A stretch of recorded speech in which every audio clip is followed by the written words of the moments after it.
You're watching How Leap. Let's learn how to reset your X, formerly Twitter, account password. Open the X app on your phone or go to twitter.com in a browser. On the login screen, tap on Forgot Password.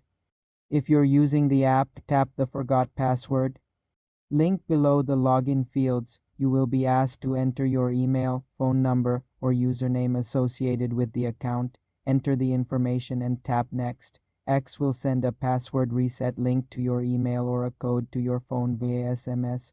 Check your email or messages for the reset link or code. If using email, open the email from X and click the Reset Password button. If using SMS, enter the code you received on the reset page. You will then be prompted to create a new password. Enter a strong new password and confirm it. Tap or click Reset Password. Your password is now changed. You will be logged into your account with the new password for security. Log out of all other sessions, go to Settings and Privacy, then Security and Account Access, and select Apps and Sessions to log out of other devices. Remember to use a unique password you haven't used elsewhere. If you don't receive the reset email, check your spam folder. For more simple computer tutorials, subscribe to the channel.